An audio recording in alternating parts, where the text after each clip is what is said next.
Y tus problemas. RCR presenta Contigo, María Corina Machado.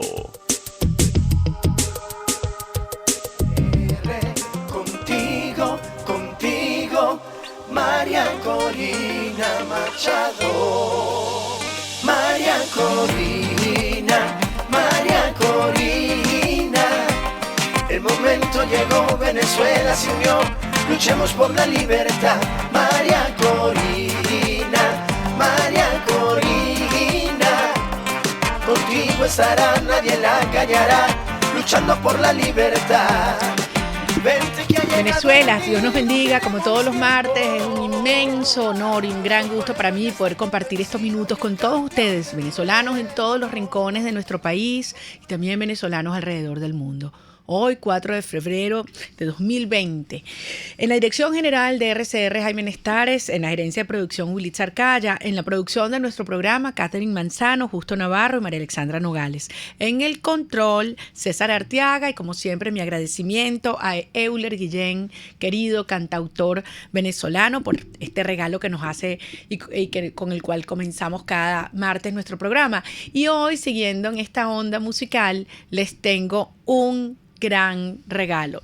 Miren qué belleza. Esto me lo ha hecho llegar Keyen Olivo, él es integrante de A.5 y hizo esta canción dedicada a todos y cada uno de nosotros los venezolanos, porque él sabe que jamás nos vamos a rendir y para recordarnos que bueno, a veces uno se siente golpeado, cansado, decepcionado, incluso traicionado, pero está Venezuela. Y esa es la razón por la cual seguimos hasta lograrlo. Vamos a escuchar a Keyen y esta belleza. Aguanto un poco más se llama, para todos los venezolanos.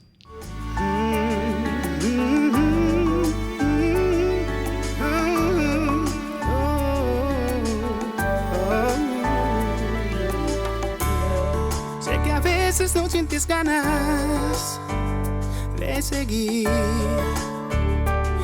vivir. Sé que a veces todo es vacío, pero a veces me siento igual. Todo puede cambiar. Solo aguanto un poco más. Nunca dejes de soñar. Siente cada día que hay otra oportunidad.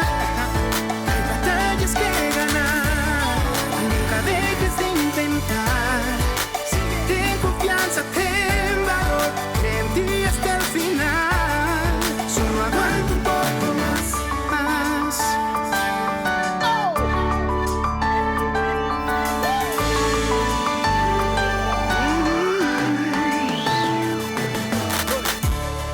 Sé que hay días en que la vida no te da lo que quieres. Sigue. No hay secreto, solo tu voluntad de luchar hasta el final. Y lo lograrás. Solo un poco más. Nunca dejes de soñar. Siente cada día. Hay otra oportunidad. Hay batallas que ganar. Nunca dejes de intentar. Ten confianza, ten valor, cree en ti hasta el final. Solo aguanta un poco más. Sé que es difícil respirar cuando no sucede lo que imaginaste. Te domina la tristeza, la esperanza de que el sol saldrá cuando a veces se ve un cielo gris. Ten valor, confío en ti.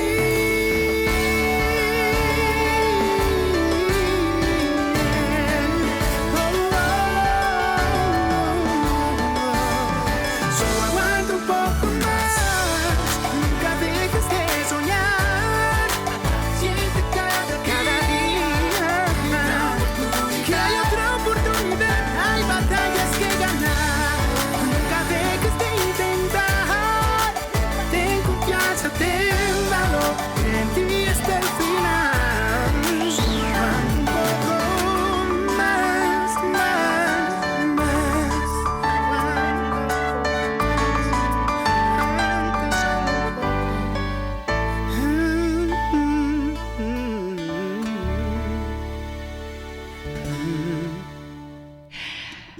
Solo aguanto un poco más. Es Keyen Oliva y es un mensaje al corazón de todos los venezolanos.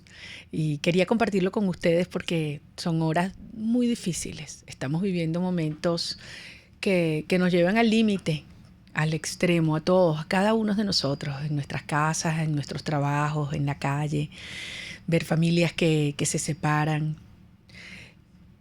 venezolanos y niños que cada día que pasan cruzan un umbral de un daño irreversible, producto de este horror que de manera intencional esta gente mala, criminal, le ha hecho a toda nuestra sociedad, a nuestro país. Y frente a esto no hay sino una opción, que es enfrentarlos y derrotarlos. No hay más, no hay más. Obviamente son dos fuerzas que se enfrentan, una que quiere someter a Venezuela y sumergirla ya en el horror final, en la destrucción total y definitiva. Y tienen obviamente actores que están aquí y muchas fuerzas internacionales que hacen mucha plata con la destrucción y el hambre de los venezolanos. Y hay unas fuerzas que se oponen con enorme valentía, las fuerzas del bien, y que también tiene su expresión en los millones y millones de los ciudadanos venezolanos aquí alrededor del mundo que simplemente no les vamos a permitir que destruyan nuestro país. No se van a salir con la suya. Y los gobiernos y las democracias de Occidente lo han entendido y nos acompañan. Esas primeras fuerzas claramente buscan hacer creer que eso se perdió, que no hay nada que hacer, que hay que resignarse.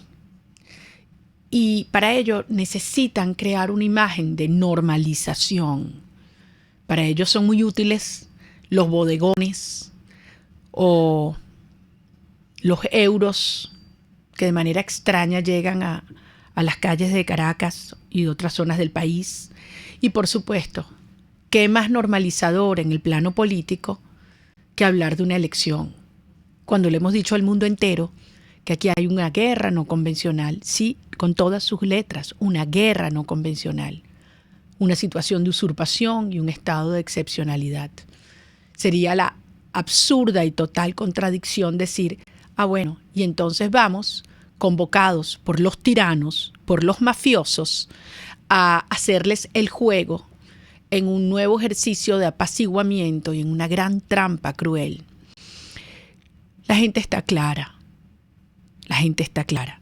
Y entendemos que quienes pretenden llevar a la sociedad venezolana esa nueva trampa, están cómodos con el status quo o no se atreven a enfrentarlo por las razones que sean.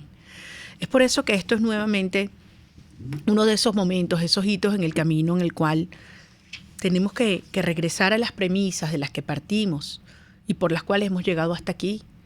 Hemos tenido enormes victorias poniendo al régimen contra la pared y han habido errores garrafales que nos han hecho retroceder. Y hay que decirlo con todas sus letras. Por eso en este momento es tan importante entender de qué lado está la sociedad venezolana y cómo enfrentar estas fuerzas que quieren una vez más desviarnos de la única ruta que nos va a permitir salvar a Venezuela, que es sacar a las mafias de raíz. Y esto va a ocurrir porque al final siempre la verdad se impone y siempre el bien triunfa sobre el mal. Y al final, este horror y esta indignación, este asco que produce la traición y la claudicación por plata de personas que pensamos que no estaban del lado de la tiranía, pues también ayuda a que se desmonte este sistema de complicidad y cohabitación. Y solo así vamos a poder finalmente llevarlos al punto extremo en el cual Maduro y sus tiranos y sus cómplices y sus criminales entenderán que por su propio bien hay una sola opción y es su salida. En ese momento, Venezuela va a tener una gran oportunidad, única, como pocas veces tienen las sociedades a lo largo de la historia. Esta tierra de gracia que han convertido en tierra arrasada ya no tiene ni infraestructura física, ni actividad comercial, ni actividad económica, ni instituciones, ni familias unidas. lo han destruido todo. Y paradójicamente es la oportunidad de arrancar de cero, con unas bases, con unos pilares, con unas fundaciones éticas y republicanas muy sólidas, que nos permita crear instituciones inclusivas con los incentivos correctos para que en cuestión de muy pocos años, óigame bien, de muy pocos años, Venezuela pueda realmente despegar y ponerla de primera en todos los indicadores de desarrollo en América Latina. Sobre esto quisiera que hablemos ahora, porque uno de los pilares fundamentales tiene que ver con el desarrollo de toda nuestra capacidad en materia de energía e hidrocarburos.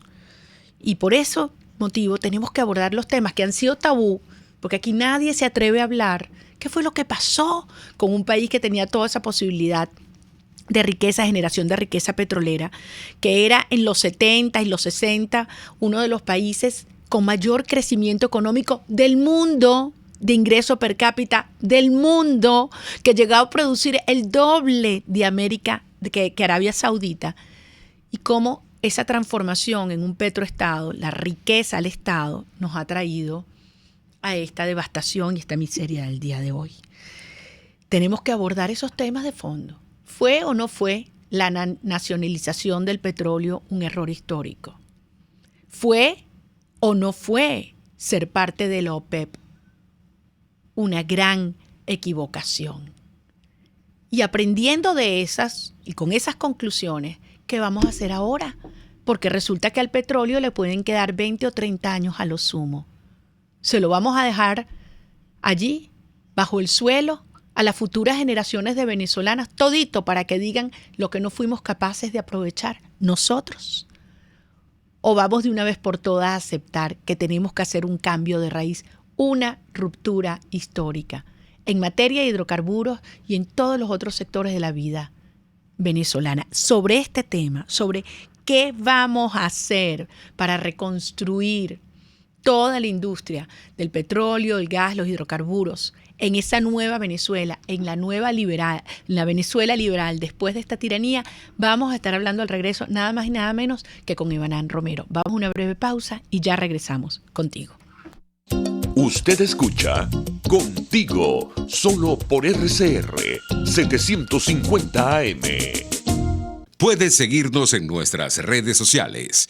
En Twitter, @RCR750, la radio que se ve. Un Mundo Sin Mordaza, organización que promueve y defiende los derechos humanos a través del arte y la cultura, informa. De acuerdo con la Organización de Naciones Unidas, los derechos humanos son los que toda persona posee desde su nacimiento, sin importar raza, sexo, nacionalidad o religión. Entre ellos se encuentran los derechos civiles y políticos, como el derecho a la vida, y los derechos económicos, como el derecho a la salud y a la educación. Somos Un Mundo Sin Mordaza, organización que promueve y defiende los derechos humanos a través del arte y la cultura. Antes de empezar el día, entérese de lo que acontece en el país junto a Pedro García Otero en Titulares de la Mañana, de lunes a viernes a las 6:30 de la mañana. Acompáñelo y empiece su día bien informado. Titulares de la Mañana con Pedro García Otero, solo por RCR 750 AM, porque lo bueno une. En RCR somos vanguardia. Toda la programación de tu RCR también la puedes seguir a través de la internet. Audio y video en tiempo real. Noticias y mucho más. No te pierdas ni un segundo de nuestra programación. No hay excusa ni cadena que valga para que dejes de escucharnos. Ingresa a rcr.tv, la radio que se ve.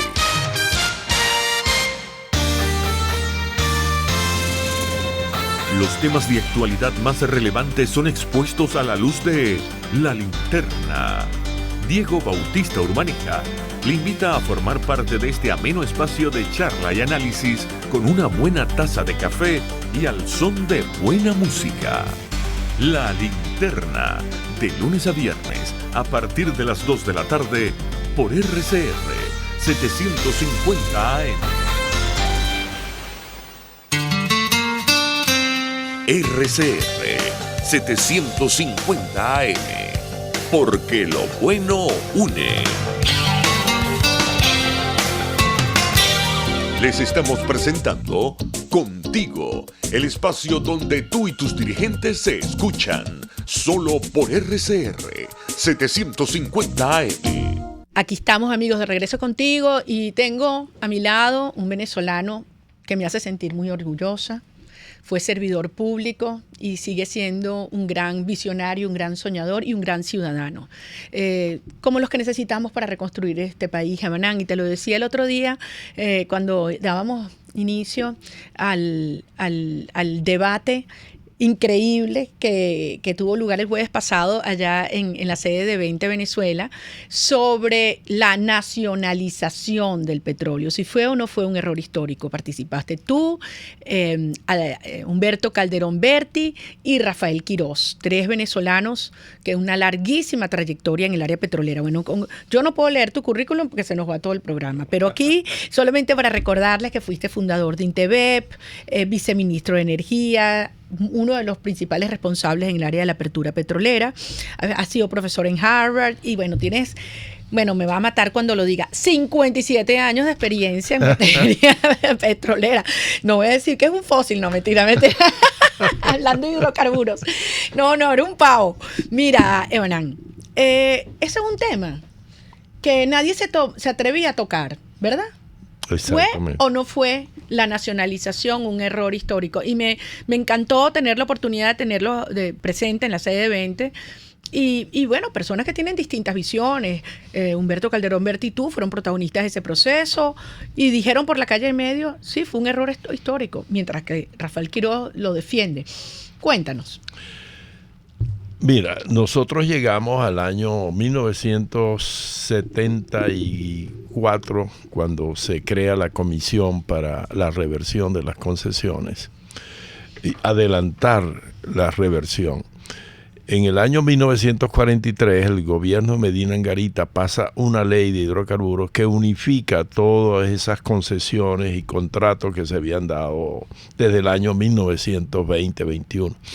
Y les ponen 40 años. Entonces entramos en la década del 70. O sea, las empresas tenían del 43 hasta el 83, lo que les quedaba antes de pasar todos los activos. Legalmente regresaban a la nación.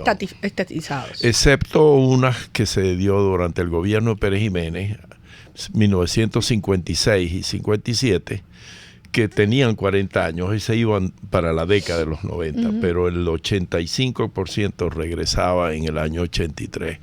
Entonces, bueno, el gobierno de la época, desde el presidente Caldera 1, crea la comisión que se iba a encargar de que todos esos activos pasaran en buenas condiciones de mecánicas y de funcionamiento a la República antes del proceso mismo de regreso. Ahí ponen a Humberto Calderón Berti como director de esa oficina. El gobierno de Pérez, que entra en el 74, lo ratifica, nombran a un nuevo ministro, Valentín Hernández, pero Pérez, después de hacer la nacionalización del mineral de hierro, inmediatamente lanza... Se entusiasma con... Sí, no, ya él venía entusiasmado. Es la voracidad del Estado, ¿no?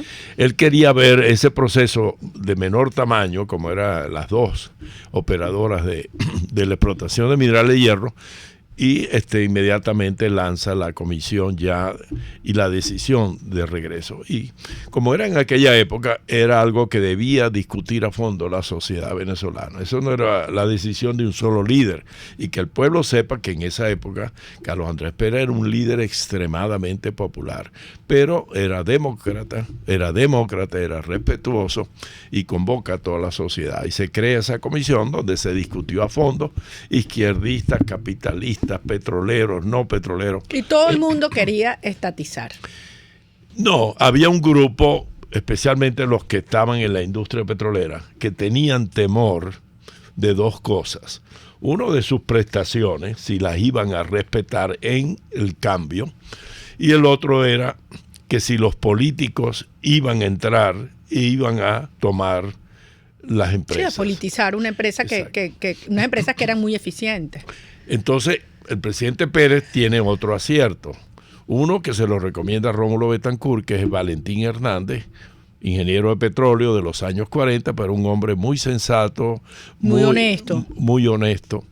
Y el otro es traer al general Alfonso Rabar, que había hecho una trayectoria espectacular en las empresas básicas de Guayana, para que sea el líder de esa nueva empresa, porque el mundo de la izquierda, que siempre ha estado más beligerante, estamos saliendo de la pacificación de toda aquella invasión comunista que lanzó Fidel Castro contra Venezuela. O sea, el ambiente era pesado en el tema ideológico, estaba reciente la guerrilla. Entonces se hablaba de que se le iba a entregar a las multinacionales. El presidente Pérez saca esa baraja. Traigo un venezolano de excepción que hizo un trabajo extraordinario en las empresas básicas de Guayana, y eso neutralizó muchísimo ese esfuerzo de rechazo de la izquierda trasnochada que venía de bajar de la montaña. Y allí entonces se discute en esa comisión cómo hacerlo. El cómo hacerlo es donde acordamos en este foro Humberto Calderón y mi visión, que fue donde nos equivocamos. No que no podíamos evitar que se hiciera, porque ya era un regreso legal y ya mundialmente había una corriente de estatizar las empresas miembros de la OPEP, y Venezuela fue uno de los grandes fundadores, si no el primero, uno de los dos o tres bujías. Entonces, de verdad no la podíamos detener. Lo que sí pudimos es haberle dado una concepción diferente, y donde se inclinó estos líderes, que son de excepción, pero se equivocaron, es en apoyar un petroestado. Porque no había discusión, esos recursos, nunca ha habido discusión, desde que Simón Bolívar en 1828 en Caracas, su último viaje a su patria, lanza el decreto de que esos recursos que antes eran del rey de España, el eran subsuelo, de te refieres, los recursos minerales y los recursos de hidrocarburos, que en 1828 no lo habían descubierto, no se conocía, pero aplicaba a esos casos. Entonces eso ni en el 74 ni en el 43 nunca estuvieron en discusión. Pero ¿cuál es el error? Que quisimos, y lo hicimos, crear una empresa estatal absolutamente controlada por el Estado o por el gobierno, que hiciera la operación, porque los recursos nunca estuvieron en discusión. Y entonces allí, obvio que caminó mucho mejor que cualquier otra organización del Estado, porque venía dirigida ya con una cultura, y que el 99% de la gente éramos venezolanos. Claro. No, y además tú tenías empresas como Shell y como tantas otras que tenían además unos valores de formación, de preparación de ustedes desde chiquitico, porque además los papás también muchos eran petroleros. Y ¿no? esa es la cultura de todas estas empresas internacionales. Y si vas a los minerales igual, y si vas a la petroquímica, ahora, eso es lo que hemos llamado y que llamamos meritocracia, y que en los últimos 20 años el gobierno del socialismo del siglo XXI satanizó. Pero eso fue lo que nos permitió. Yo creo que hoy en día nadie discute que PDVSA logró mantener estándares gerenciales de transparencia y de eficiencia muy por encima de cualquier otra empresa pública. Y que efectivamente se logró mantener al margen la partidización de la empresa. Sin embargo, Evanán, y sin entrar en la destrucción de estos 20 años, porque estos tipos han destruido todo, no solo PDVSA, han destruido todo el país. Yo ese día, el jueves, comentaba con ustedes que los venezolanos tenemos el derecho de cuestionarnos hoy cómo sería hoy Venezuela si la nacionalización no se hubiese dado, si la estatización no hubiese tenido lugar. Más allá de la destrucción de estos últimos 20 años, yo me atrevo incluso a plantear el hecho de que Chávez no hubiera llegado al poder, porque hubiese habido una sociedad rica con un Estado a su servicio, y los incentivos hubiesen sido para favorecer educación, productividad, instituciones sólidas, y no el militarismo y la corrupción que finalmente se expresaron con el colapso del sistema político. Entonces, yo claro, es muy fácil mirar para atrás, pero yo sí creo que hay que hacerlo para entender dónde nos equivocamos y poder mirar hacia adelante, porque ¿cuántos años nos quedan al petróleo como una industria creciente y floreciente? Sí, mira, a eso me recuerda mucho una de esas famosas frases de un venezolano también de excepción, Arturo Uljar Pietri, donde él decía que Venezuela era un caso único en escala mundial. Era un animal muy raro. Era uno de los pocos países, o quizás el único, donde un gobierno sostenía una nación y no al revés como es el resto del mundo civilizado. La nación, con sus recursos, con sus impuestos, con sus contribuciones, sostiene un gobierno. Totalmente. Aquí el gobierno, que fue lo que hicimos en el 74, le dimos una caja chica, más que chica, gigante de dinero. Una manguera, sí. Y entonces él le distribuía a su saber y entender, obviamente con miras a mantenerse, lo llaman la hegemonía política en el tiempo. Los gobernadores eran todos designados por el gobierno central, mandaba para acá, para allá. Carlos Andrés Pérez, a pesar de esa visión que tuvo, allí se equivocó. Él, recuerdo su frase al tomar posesión en el febrero del 74, voy a administrar la abundancia con criterio de escasez. Y lo que faltó fue el criterio de escasez. Obviamente. Ahora, yo me pregunto si, y es más, creo que ese es el único destino posible cuando tú tienes tantos recursos en manos del Estado. Independientemente de que tú tengas una persona más o menos capaz, más o menos honesta, al final, cuando el Estado es el rico, el ciudadano siempre termina siendo el pobre. Cuando el Estado es fuerte, el ciudadano es débil.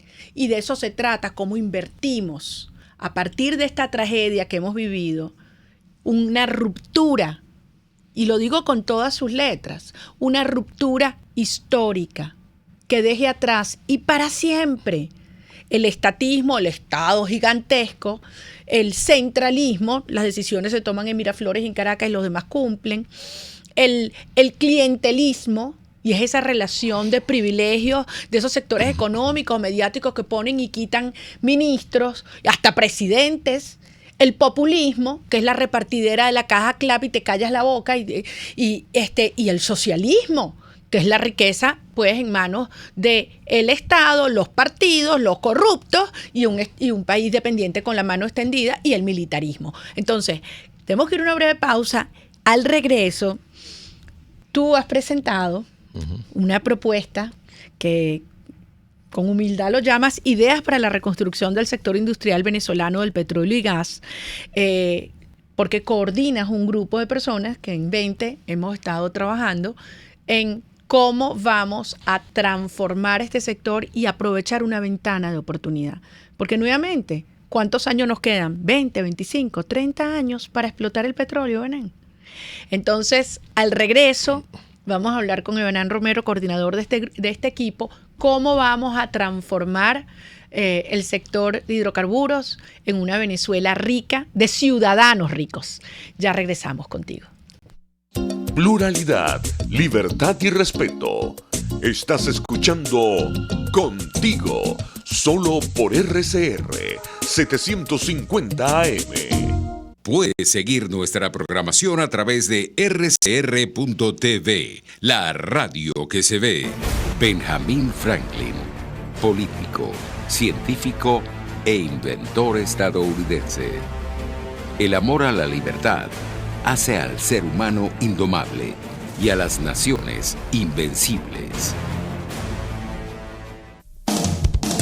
RCR 750 AM, porque lo bueno une.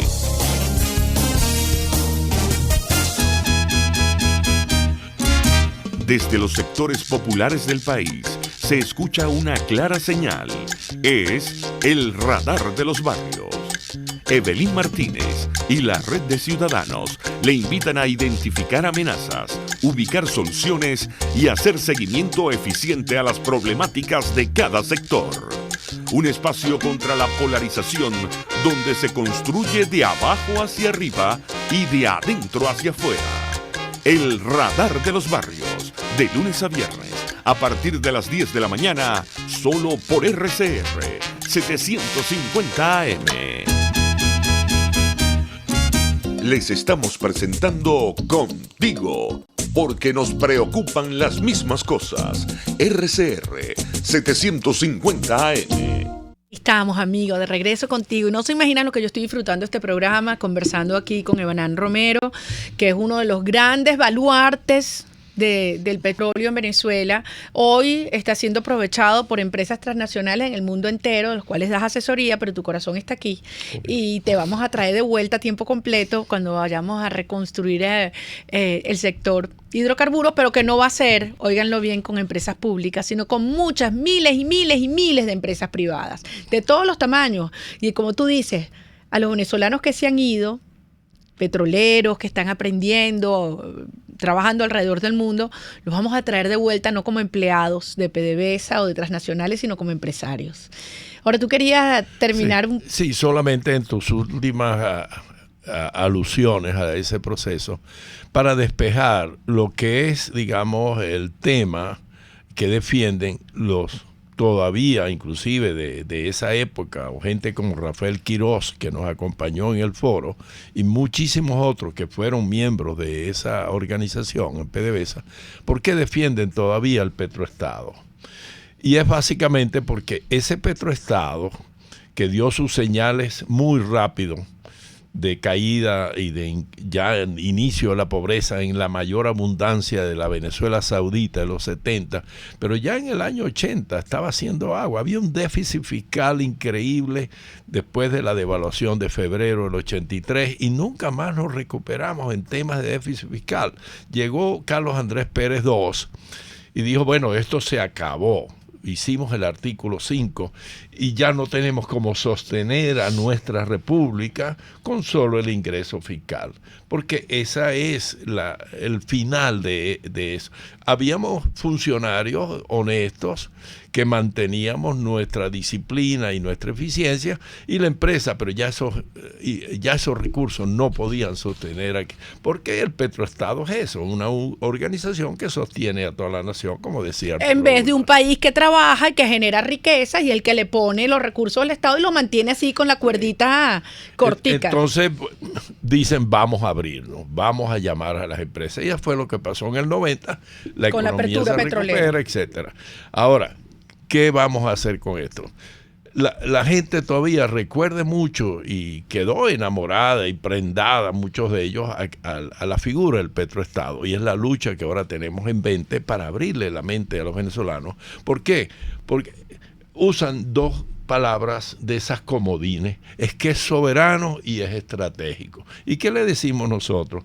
¿Acaso es estratégico y es soberano que 5 millones de venezolanos, la mayoría las futuras generaciones, los jóvenes, se vayan huyendo de su país por hambre, por falta de empleo? Estratégico es que tú abras el chorro de agua y te salga agua limpia en Valencia. Estratégico es que tú te levantes a medianoche en Maracaibo y haya luz y no tengas que carrete agua para arriba. Estratégico es que los chamos puedan salir a la calle, a los parques, a jugar y no los asesinen y no los roben. Eso es lo que es estratégico. Nos quedamos sin electricidad, si nos quedamos sin combustible, sin las comida colas de 7 días.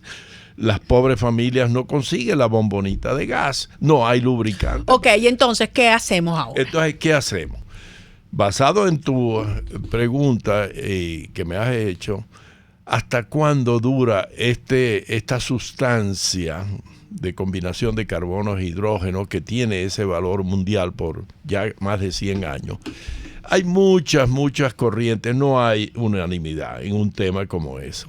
Pero lo que sí el venezolano que nos está oyendo tiene que entender, que ese joven de esa familia, en su periodo de vida normal, él va a ver la desaparición de ese petróleo como un recurso económico, como lo ha sido en estos 100 años que estamos cumpliendo.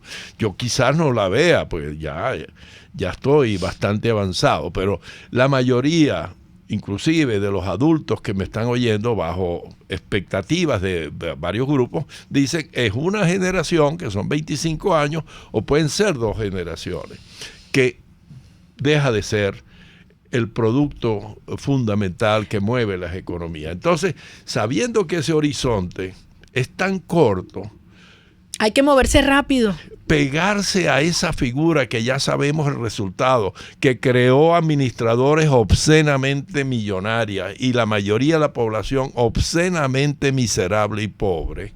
Vamos a seguir poniendo nuestro destino en esa una o segunda generación a ese mismo concepto. Vamos a poner esto claro. Tú lo que estás diciendo es, todavía hay gente que dice, hay que recuperar PDVSA en manos del Estado. Entonces, y eso implica, pueden ser 200 mil millones de dólares para llegar a los 3 millones de barriles. ¿Y de dónde sale esa plata?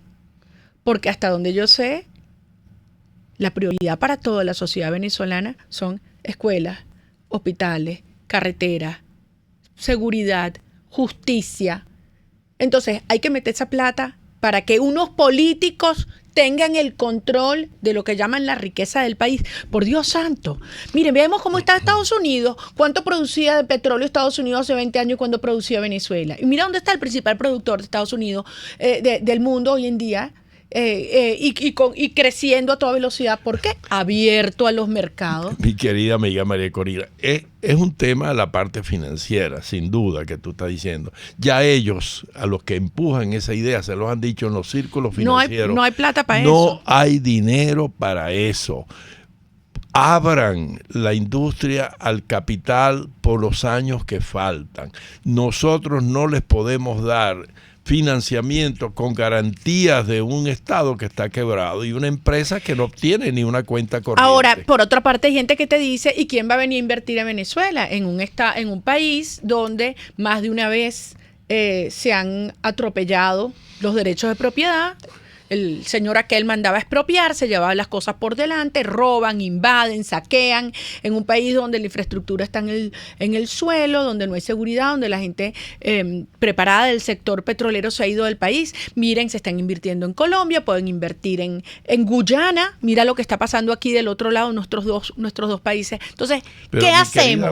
¿Qué hacemos? Yo te estoy hablando de abogado del diablo, porque ustedes saben que yo estoy convencida que esto sí lo vamos a recuperar. Es sumamente interesante. Tú eres las generaciones jóvenes que vas a vivir ese cambio. Pero fíjate, el dinero es muy, muy importante, pero hay ahora, y yo lo hablo de dos círculos de distintos tiempos, estamos hablando del más alargado, que es el del cambio de la demanda de las energías fósiles a las renovables, a las limpias, que estamos hablando 1, 2 generaciones entre 25 y 50 años, pero hay otro que es el regreso del chavismo por el BAO, apoyado por el Foro San Pablo, y con el dinero que ellos han escondido, que se robaron de la nación, que van a querer regresar como regresaron los kirchneristas a Argentina.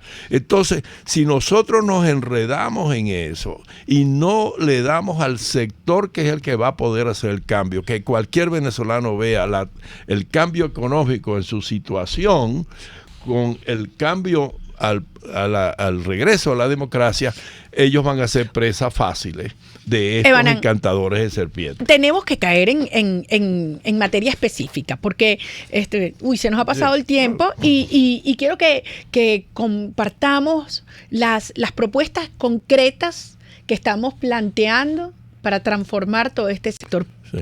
¿Cuáles son esos? Bueno, yo estoy ahorita apoyando a 20 en esto, y estoy ahora en una campaña de casi como los misioneros estos que vienen de los mormones, abrirle los sentidos a todos mis colegas que están como cerebros inculcándole a los nuevos jóvenes que quieren ser líderes políticos ideas viejas. Y eso es una falacia y que yo no me puedo sostener. ¿Y cuáles son esas nuevas ideas? ¿Cuáles son las nuevas ideas? Si nos quedan 25 o nos quedan 40 años, ya con la experiencia del Petroestado, ¿vamos a volver a repetir ese error? No, vamos a hacerlo con los propios venezolanos. Cuando a los venezolanos les tocó ir, porque los huyeron, los empantaron y se fueron 15, 18, 20 mil al mundo, allá llegan y ayudan a construir el sector petrolero de nuestra competencia en el mundo, en Arabia, en México, en Canadá. Pero cuando vienen aquí le dicen, no, tú te tienes que emplear. Y ellos han dicho, yo no regreso a mi país como empleado, yo regreso como empresario. Entonces hemos visto que sí hay recursos, tanto de hidrocarburos como financieros, como recursos que debe darle la nación dentro de las leyes que tenemos para hacer 200, 500, 800 empresarios nacionales con las empresas que ya están. Entonces, aglutinando esos esfuerzos, donde ellos puedan invitar empresas y personas o financistas de cualquier parte del mundo, tenemos la solución para crear esos 100, 200 frentes de trabajo y atajar y evitar que el chavismo venga de nuevo a destruir la nación. Ahora, aquí el elemento, la médula es, hay que abrir el mercado, hay que privatizarlo todo, y el rol del Estado es fundamental, pero es un rol de auditoría, de control, de supervisión, de que se cumplan las leyes con precisión, de manera implacable, y que haya competencia justa, donde todos aquellos que quieran invertir en Venezuela consigan aquí condiciones más atractivas que en cualquier otro país. Pero yo estoy asombrado, María Corina, de que gente que uno espera que estos hayan sido lecciones de vida, están propulsando a que cometamos un error muchísimo más grave y final que el del año 74. Pero no lo van a lograr.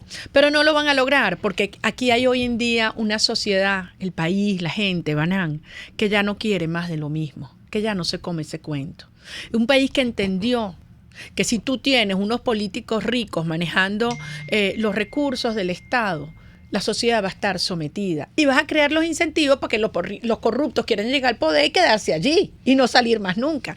Cuando tú tienes mercados abiertos, cuando tú le ofreces a los venezolanos que están afuera y aquí también, que pueden invertir, tú y yo lo hablábamos el otro día, o sea, no son solamente los 7 frentes, los 7 grupos que has identificado de tipo de oportunidades de inversión en el área de petróleo y gas, pero todo lo que se deriva de ello. El tema de la gasificación del país. ¿Cuántas ciudades que tiene Colombia gasificadas? Colombia tiene 1.500 pueblos y ciudades y comercios, industrias. Que le llega el gas que por le llega tubería. el gas con la mitad de lo que nosotros votamos entre Anaco y Macorís.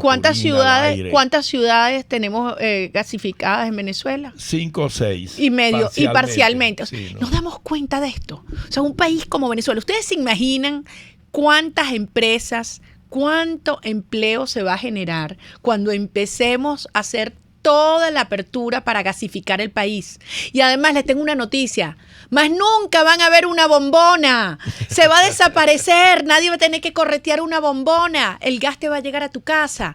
Entonces, ¿eso cómo se logra? Con empresas privadas, donde haya inversión, donde haya competencia y donde haya reglas de juego claras. Y ahí es donde aparece el Estado, en una agencia nacional de hidrocarburos que diga, así, esto hay que cumplirlo. Y entonces, ¿cómo se beneficia el Estado? Cobrando impuestos a empresas que son competitivas, a empresas que además generan una cantidad de beneficios en el entorno donde operan, porque además se genera empleo aguas abajo y una serie de servicios conexos. Pero te digo, María, es una contradicción tan grande que yo, mi trabajo internacional, la gente me dice, ustedes los venezolanos están desquiciados, los comunistas que destruyeron esto, si le dan la oportunidad, les levantan las sanciones, la privatizan, y las nuevas generaciones, los muchachos demócratas, las quieren restatizar. Bueno, no, pero eso no yo no sé cuáles son esos muchachos, porque los de 20 están todos clarísimos, ¿verdad?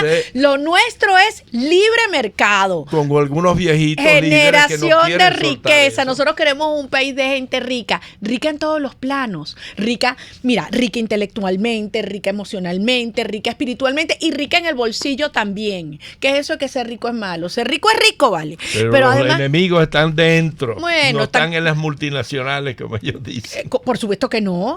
Nosotros queremos que las grandes empresas vengan para acá, pero no solamente para invertir en petróleo y en gas, en turismo, en seguridad, en telecomunicaciones, en hierro, en todas las áreas que usted, en entretenimiento, en software. O sea, Venezuela tiene todo para ser un centro de generación de riqueza y prosperidad. Ahora, lo primero que tenemos que hacer es deslastrarnos de los corruptos, los mafiosos, los cómplices y los socialistas que quieren que el Estado es el que sea rico. Miren, esta propuesta, de verdad, Evanán, yo me siento tan orgullosa de haber trabajado contigo. Está en proceso además de construcción, seguimos incorporando conocimiento, ideas, hemos creado un círculo de conocimiento con venezolanos que están en el área de petróleo, en el Medio Oriente, en Canadá, en Houston, en Colombia. Es realmente emocionante y esperanzador ver. Ahorita la tenemos bajo debate con los expertos, especialistas, fuimos al área petrolera de Oriente, vamos a ir al sur. El viernes pasado lo presentaron Sí, en Anzoátegui. Una acogida enorme, porque la gente ve que es la vía rápida para reconstruir el sector y con él reganar de nuevo la república. Y como tú dices, con una sociedad rica que no se va a calar, que regrese ni el totalitarismo ni el militarismo. Eso es muy importante. El mejor antídoto para mantener a una Venezuela en democracia y libertad es hacer una Venezuela rica. Rica a punta de trabajo, de conocimiento, de últimas tecnologías y de instituciones sólidas y servidores públicos honestos. Evanán, qué gusto haber compartido contigo estos minutos. De verdad, como venezolana, como ciudadana y como miembro de 20, me siento orgullosísima de poder trabajar contigo, y esta propuesta está a la disposición de todos los venezolanos porque es parte del gran proyecto Venezuela Tierra de Gracia que estamos incorporando en otras áreas. No me puedo despedir sin... Tenemos ya en línea el diputado. Justo, ¿lo podemos llamar? Vamos a llamarlo porque, Evanán, me informan que finalmente se logró aprobar en la sesión de la Asamblea Nacional de esta mañana, que tuvo lugar en el municipio de Los Alias, un acuerdo que es fundamental de respaldo al secretario general de la OEA, Luis Almagro, que como todos sabemos es la nueva, la elección para la Secretaría General tiene lugar el 20 de marzo y corresponde la posibilidad de la única reelección a la cual tiene derecho el secretario general de la OEA. Y obviamente hay una enorme operación en todo el hemisferio y con sus ramificaciones en Venezuela por parte de Cuba y los países cómplices del régimen para impedir que Almagro sea reelecto. Pero aquí tengo al subsecretario de la fracción 16 de julio, Viallo Pilieri. Viallo, ¿cómo estás? Un placer saludarte, María. Encantado de escucharte y saludo a todo tu equipo y por supuesto a tus muchos oyentes. Bueno, te quiero felicitar porque este proyecto lo presentaron ustedes. Tú fuiste quien además se encargó de presentarlo, en el cual se le daba el apoyo a Luis Almagro, secretario general de la OEA. ¿Nos puedes contar el contenido del acuerdo, Viallo? Bueno, sí, pero antes de eso también felicitarte a ti, María. Felicitarte a ti, felicitar a Zoe, felicitar a Dente, felicitar a todos quienes siempre hemos creído en Luis Almagro, en don Luis Almagro, en todos quienes hemos sostenido la misma ruta que él defiende desde esta importante posición de secretario general de la OEA. Sí, efectivamente hoy se discutió con la presencia de 94 diputados en la Asamblea Nacional. Se presentó un proyecto de acuerdo que fue preparado por la fracción 16 de julio y que la misma se llevó a debate y que fue aprobado por unanimidad. Qué bueno. Todas las fracciones parlamentarias que hacen vida en la Asamblea Nacional aprobaron este proyecto de acuerdo, en el cual, por supuesto, se reconoce la labor de don Luis Almagro al frente de la Organización de Estados Americanos. Ese proyecto de acuerdo, por supuesto, enaltece lo que ha significado Luis Almagro como factor internacional fundamental, tanto para visualizar como para mantener a Venezuela en el foco de la atención mundial. En este proyecto de acuerdo se reconoce a don Luis Almagro como protagonista y militante activo por la democracia, el cual también, sin duda alguna, con mucha fuerza, con mucho coraje, con mucha valentía, ha combatido regímenes que no solamente son totalitarios, sino que son criminales, como el de Venezuela, el de Cuba, el de Nicaragua. Allí, igualmente, reconocimos a Luis Almagro como una persona con muchísimo coraje, con muchísima gallardía, enfrentando a figuras internacionales, por ejemplo, como José Luis Rodríguez Zapatero, quienes se han dado desde mucho tiempo en la tarea de sabotear los esfuerzos para restablecer la democracia en Venezuela. Allí, en esa elección que se va a dar en la OEA el próximo 20 de marzo, es importantísimo la reelección al frente de ella de Luis Almagro. ¿Por qué? Porque de reelegirse, como estamos no solamente ganados, sino que estamos esperanzados que eso suceda, tendrá continuidad la política contra el régimen usurpador de Maduro y ayudará sin duda alguna a ese primer paso que los venezolanos compramos desde el año pasado, como es el cese de la usurpación. Pero en contrario, si no fuera reelecto, obviamente su salida sería un gran retroceso en esa dirección. Credenciales de don Luis Almagro más que suficientes para ser reelecto, y por eso nosotros hoy presentamos ese proyecto de acuerdo. Agradezco la confianza de la fracción que nos permitió hacer la exposición inicial, porque además hoy le decíamos a la Asamblea Nacional que hay que ser consecuentes. ¿Consecuentes con quién? Con quien ha sido consecuente con Venezuela. Por lo tanto, si hay un país que gana con la reelección de Luis Almagro, sin duda alguna es Venezuela y su gobierno legítimo. Así es, de verdad te agradezco estos minutos, Viallo, y por supuesto mi reconocimiento como venezolana a la labor de la fracción 16 de julio. Han mantenido una sola posición vertical, coherente, firme, y en este momento haciendo lo correcto, que es transmitirle al secretario general de la OEA el respaldo que tiene por vía de la Asamblea Nacional con esta votación unánime de apoyo para su reelección, el apoyo y el reconocimiento de toda la sociedad venezolana. Pero también es un mensaje para el régimen y es un mensaje para aquellos que pueden estar confundidos, lo puse entre comillas, con algunos otros movimientos en el hemisferio que pretenden cerrarle el paso a Luis Almagro, y que claramente quien tiene detrás de eso es Cuba, Nicaragua, Venezuela y sus cómplices y criminales internacionales, pero no lo van a lograr. Así que gran paso el día de hoy, Viallo, te agradezco muchísimo estos minutos. Antes de despedirme, quiero recordar lo que ha vivido el periodista Johan Álvarez, periodista de Punto de Corte, que fue arrollado aquí en la ciudad de Caracas, un carro que se lo llevó por delante en situaciones muy extrañas. Requiere de apoyo para cubrir los gastos médicos. Las personas o instituciones que puedan colaborar, por favor, comunicarse a este número 0424-279-1063. A Johan, a su familia, a todos sus amigos y compañeros y colegas de Punto de Corte, nuestro respaldo, nuestra solidaridad, aquellos que se atreven a hablar con la verdad, que no bajan la voz, que son amenazados, que son perseguidos o que son arrollados. Así funcionan los sistemas criminales, así funciona el totalitarismo, y por eso, óiganme bien, los vamos a sacar. Los vamos a sacar y vamos a construir una Venezuela rica y vamos a ver este país florecer. Miles y miles y decenas de miles de empresas abriendo, generando empleo, generando oportunidades, generando riqueza, reunificando a la familia venezolana y habiendo aprendido esta lección, porque nunca más permitiremos que el crimen, que la corrupción, que el militarismo y el socialismo destruyan nuestro país. Habremos aprendido, ¿verdad, Banán? Esperamos que sí. Yo creo que sí aprendimos, no solamente el error de la nacionalización, sino, bueno, a veces la falta de participación, activismo ciudadano, y debo decir del servicio público, ¿no? Yo te digo, mi respeto a quienes como tú sirvieron a la República de manera honesta.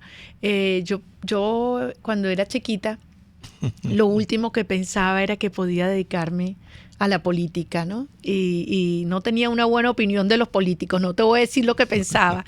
Hoy en día me arrepiento y me emociona mucho ver a estos chamos jóvenes que son grandes profesionales, haciendo sus proyectos, pensando en cómo servir y transformar a su país. Vamos a tener grandes alcaldes, concejales, gobernadores, ministros.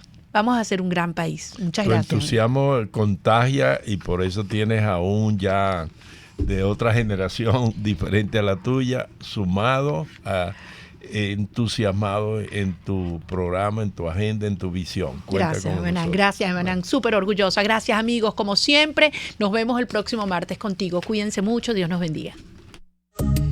RCR presentó Contigo, donde la pluralidad de pensamiento confluye.